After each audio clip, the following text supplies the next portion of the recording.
Hi everyone welcome back. ನೀವು ನೋಡ್ತಾ ಇದ್ರೆ ಇಂಟೆಲಿಜೆಂಟ್ ಗುರು ಯೂಟ್ಯೂಬ್ ಚಾನಲ್. ಯುವನಿಧಿ ಯೋಜನೆ ಅಪ್ಡೇಟ್ಗೆ ಸ್ವಾಗತ. ಡಿಸೆಂಬರ್ ಜನವರಿ ಹಣ ಯಾವಾಗ ಬರುತ್ತೆ? ಸೆಲ್ಫ್ ಡಿಕ್ಲರೇಷನ್ 180 ಡೇಸ್ ಕಂಪ್ಲೀಟ್ ಕೂಡ ಆಗಿರೋದು. ಸ್ಟೇಟಸ್ ತೋರಿಸ್ತಾ ಇಲ್ಲ. ಸೆಲ್ಫ್ ಡಿಕ್ಲರೇಷನ್ ಮಾಡೋಕ್ಕಾಗ್ತಾ ಇಲ್ಲ. ಎಲ್ಲ ಮಾಹಿತಿ ತಿಳಿಸ್ಕೊಡ್ತೀನಿ.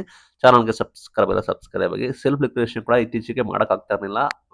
ಒಂದು ಬಾರಿ ಯುವನಿಧಿ ತೋರಿಸ್ತಾನೆ ಇಲ್ಲ, ಇನ್ನೊಂದು ಬಾರಿ ಆಧಾರ್ ಫೆಚ್ ಆಗ್ತಾ ಇಲ್ಲ. ಇದೇ ರೀತಿ ಸಮಸ್ಯೆ ಕೂಡ ಆಗ್ತಾ ಇತ್ತು. ಈಗ ಸಾಲ್ವ್ ಆಗಿದೆ. ದಯವಿಟ್ಟು ಒಂದ್ಸಲ ಚೆಕ್ ಮಾಡ್ಕೊಳ್ಳಿ. ಲೈಕ್ ನೀವು ಮೊಬೈಲ್ನಲ್ಲಿ ಮಾಡಿದ್ರೆ ಡೆಸ್ಕ್ಟಾಪ್ ಸೈಟಲ್ಲಿ ಮಾಡಿ ಅಥವಾ ಸಿಸ್ಟಮ್ ಅಲ್ಲೇ ಮಾಡಿ. Very very important. ಯಾಕೆ ಅಂದ್ರೆ ಸೆಲ್ಫ್ ಡಿಕ್ಲರೇಷನ್ ಬಿಫೋರ್ 25th ನೀವು ಮಾಡಬೇಕಾಗುತ್ತೆ. ಪ್ರಭಾವನ ನಿಮಗೆ ಮೆಸೇಜ್ ಕೂಡ ಬಂದಿದೆ ಅನ್ಕೋತೀನಿ ಇಲಾಖೆಯಿಂದ. ಫೆಬ್ರವರಿ ತಿಂಗಳದ್ದು ಸೆಲ್ಫ್ ಡಿಕ್ಲರೇಷನ್ ಮಾಡಿದ್ದೀರಾ ಇಲ್ವಾ ಅಂತ ಒಂದ್ಸಲ ಚೆಕ್ ಮಾಡ್ಕೊಂಡು ನೀವು ಆರಾಮಾಗಿ ಸೆಲ್ಫ್ ಡಿಕ್ಲರೇಷನ್ ಕೂಡ ಮಾಡಿ. ಕಡ್ಡಾಯವಾಗಿ ನಿಮ್ಮ ಆಧಾರ್ ಡೀಟೇಲ್ಸ್ ಎಂಟ್ರಿ ಮಾಡಿ, ಫೆಚ್ ಕೂಡ ಮಾಡಿ, ಎಲ್ಲ ಮಾಹಿತಿನ ನೀಟಾಗಿ ಎಂಟ್ರಿ ಮಾಡಿ. ಲೈಕ್ ಒಂದ್ಸಲ ಟ್ರೈ ಮಾಡಿ. ಆಗ್ತಾ ಇದೆ. ದಯವಿಟ್ಟು ಮತ್ತೊಮ್ಮೆ ಟ್ರೈ ಮಾಡಿ. ಲೈಕ್ ಆಗಿಲ್ಲ ಅಂದ್ರೆ ಸ್ವಲ್ಪ ದಿನ ಬಿಟ್ಟು, ಬಿಕಾಸ್ ಆಗ್ತಾ ಇದೆ. ಯಾರೆಲ್ಲ ನ್ಯೂ ಅಪ್ಲಿಕೆಂಟ್ಸ್ ಬಿಟ್ಬಿಟ್ಟು ಓಲ್ಡ್ ಇದ್ದಾರೆ ಅವರು ಕಡ್ಡಾಯವಾಗಿ ಮಾಡಬೇಕಾಗುತ್ತೆ ಈ ಮಂತದ್ದು. ಇನ್ನು ಅಮೌಂಟ್ ಬಗ್ಗೆ ಮಾಹಿತಿ ಕೊಡ್ತೀನಿ. ಡಿಸೆಂಬರ್ ಜನವರಿ ಅಮೌಂಟ್ ಪೆಂಡಿಂಗ್ ಇದೆ. ಡಿಸೆಂಬರ್ ಅಮೌಂಟ್ ಆಲ್ಮೋಸ್ಟ್ ಅರ್ಧಕ್ಕರ್ಧ ಜನಕ್ಕೆ ಬಂದಿದೆ. ಇನ್ನು ಕೆಲವರಿಗೆ ಮಾತ್ರ ಪೆಂಡಿಂಗ್ ಇದೆ. ಜನವರಿ ಅಮೌಂಟ್ ಕೂಡ ಪೆಂಡಿಂಗ್ ಇದೆ. ನಿಮಗೆ ಗೊತ್ತಿರೋ ಹಾಗೆ ಡಿಸೆಂಬರ್ದು ಜನವರಿ ಎಂಡಿಗೆ ಕ್ಲಿಯರ್ ಮಾಡಿದ್ರು. ಅನುದಾನ ಕೊರತೆ ಇರೋ ಕಾರಣ ಇದು ಕೂಡ ಪೆಂಡಿಂಗ್ ಆಗಿದೆ.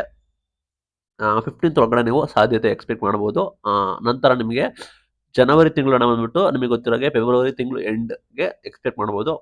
ನಿಮಗೆ ಗೊತ್ತಿರೋ ಹಾಗೆ ಈ ತಿಂಗಳ ಹಣ ಈ ತಿಂಗಳು ಹಾಕ್ತಾರೆ, ಆ ರೀತಿ ಆಗ್ತಾ ಬರ್ತಾ ಇದ್ರೆ ಈ ಮಂತ್ ಎಂಡ್ಗೆ ಹೋಗುತ್ತೆ. ಬಿಕಾಸ್ ಜನವರಿ ತಿಂಗಳ ಹಣ ನಿಮಗೆ ಗೊತ್ತಿರೋ ಹಾಗೆ ಡಿಲೇ ಮಾಡ್ತಾರೆ ಇಲಾಖೆ ಕಡೆಯಿಂದ. ನಿಮಗೆ ಈ ತಿಂಗಳು ಎಂಡ್ ನೀವು ಜನವರಿ ತಿಂಗಳ ಅಮೌಂಟ್ಗೆ ವೆಯ್ಟ್ ಮಾಡಬೇಕಾಗುತ್ತೆ. ಇನ್ನ ಲೈಕ್ ಪೆಂಡಿಂಗ್ ಇದೆ ಹಣನ, ಇಲಾಖೆಯಿಂದ ಅನುದಾನ ಕೊರತೆ ಇದೆ. ಆ ನಿಟ್ಟಿನಲ್ಲಿ ಬಡ್ಜೆಟ್ ಕೂಡ ಬರ್ತಾ ಇದೆ, ಅನುದಾನ ಕೊರತೆ ಇದೆ. ಆ ನಿಟ್ಟಿನಲ್ಲಿ ಸಮಸ್ಯೆ ಆಗ್ತಾ ಇದೆ ಸರ್ಕಾರದವರು. ಆ ನಿಟ್ಟಿನಲ್ಲಿ ನಿಮಗೆ ಸಾಧ್ಯತೆ ಕೂಡ ಇದೆ. 15ನೇ ತಾರೀಕುವರೆಗೂ ನೀವು ಎಕ್ಸ್ಪೆಕ್ಟ್ ಮಾಡ್ಬೋದು, ಕಾಯ್ಬೋದು.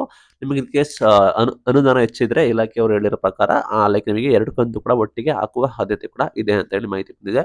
ಅಂಡ್ ಯಾರು ಸೆಲ್ಫ್ ಡಿಕ್ಲರೇಷನ್ ಕೂಡ ಮಾಡಿಲ್ಲ, ಮಾಡಿ ನಿಮ್ಮ ಸ್ಟೇಟಸ್ನ ಚೆಕ್ ಮಾಡ್ಕೊಳ್ಳಿ. 180 ಡೇಸ್ ಕಂಪ್ಲೀಟ್ ಅಂತ ಇರುತ್ತೆ ಕೆಲವರಿಗೆ. ಇನ್ನು ಸಮಸ್ಯೆ ಇಲ್ಲ ಆ ರೀತಿ ಇದ್ರೆ, ನಿಮ್ಮ ಅಪ್ಲಿಕೇಶನ್ಸ್ ಕರೆಕ್ಟ್ ಆಗಿದ್ರೆ ಸಾಕು. ಲೈಕ್ ಯೋಜನೆ ಒಂದ್ಸಲ ಕ್ಲಾರಿಫೈ ಮಾಡ್ತಾ ಇದ್ದಾರೆ. ಲೈಕ್ ನಿಮ್ಮ ಅಪ್ಲಿಕೇಶನ್ ವೆರಿಫೈ ಮಾಡ್ತಾ ಇದ್ದಾರೆ. ಲೈಕ್ ನಿಮ್ಮ ಅಪ್ಲಿಕೇಶನ್ ವೆರಿಫೈ ಮಾಡಿ ಇಲಾಖೆಯವರು ನೀವು ಇನ್ನೂ ಕೂಡ ಎಲಿಜಿಬಲ್ ಇದ್ರೆ ಮಾತ್ರ ನಿಮಗೆ ಅಮೌಂಟ್ ಹಾಕ್ತಾರೆ. ಎಲ್ಲರಿಗೂ ಕೂಡ ನಿಮಗೆ ಅಮೌಂಟ್ ಹಾಕೋದಿಲ್ಲ ಅಂತ ಹೇಳಕ್ ಇಷ್ಟಪಡ್ತೀನಿ. ಯಾಕಂದ್ರೆ ಯೋಜನೆಯಲ್ಲಿ ಪರಿಷ್ಕರಣೆ ಮಾಡ್ತಿದ್ದಾರೆ ಸರ್ಕಾರದಿಂದ. ಇದು ಇವತ್ತಿನ video. Thank you for watching till end. Thank you.